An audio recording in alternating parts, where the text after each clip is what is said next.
Here in this video, we will learn about complexity. There are two complexities. First one is time complexity and another one is space complexity are a fundamental concepts in computer science that helps analyze the efficiency of algorithms. Understanding these concepts is crucial for evaluating how an algorithm performs, especially as the size of the input data grows. Coming into the time complexity, the time complexity is measures the amount of time an algorithm takes to complete as a function of the length of the input. It provides an upper bound on the running time of an algorithm, allowing us to the efficiency of different algorithm. The common time complexities are like the constant time O of n, O of 1. The running time does not change with the size of the input. Example, accessing an element in an array by index is time complexity is O of 1, and another one is logarithmic time, O of log n. The running time grows logarithmically as the input size increase. This often occurs in algorithm that divide the problem in half at each step, like a binary search, sorted array, merge sort, like that. Here in this O of log n. Next one is linear time. This is the third one.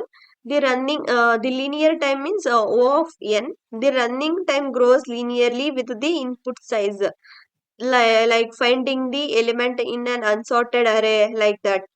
For example, for this linear time, finding an element in an unsorted array. Next one is linear arithmetic time, O of n log n.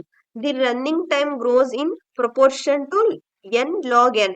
This is common in efficient sorting algorithms like merge sort and quick sort, average keys, like that.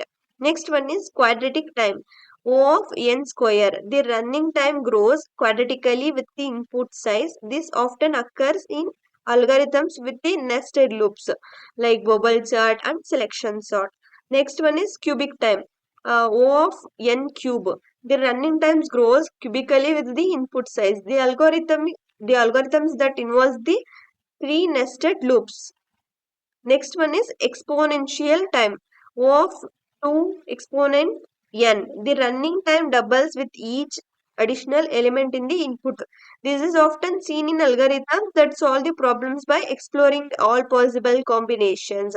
The recursive solution for the Fibonacci sequence, like that. Next one is factorial time. O of n factorial. The running time grows factorially with the input size. This is typically seen in algorithms that generate all the permutations of a set. Like for example, solving the traveling salesman problems using the brute force, like that. This is all about time complexity. Next, we move on to the what is space complexity. Coming to the space complexity measures the amount of memory an algorithm uses in relation to the input size. It includes both the space required for the input and the space required for the auxiliary data structures used by the algorithms. The common space complexities like constant space, O of 1. The algorithm uses a fixed amount of space regardless of the input size. Like for example, swapping two variables, like that.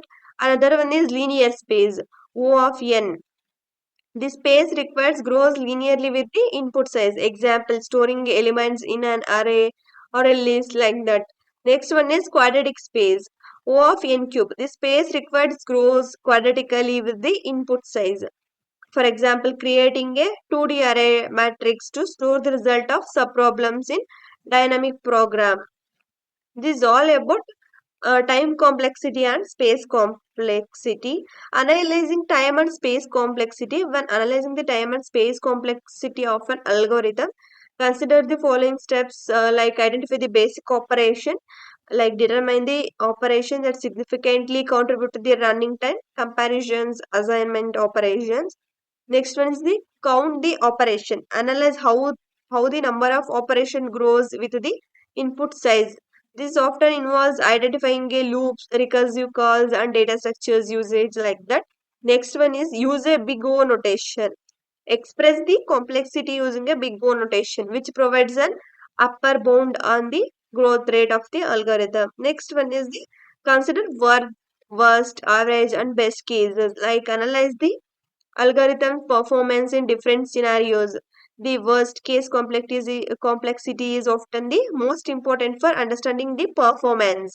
Next, evaluate the usage. Consider both the input size and any additional space used by the algorithm.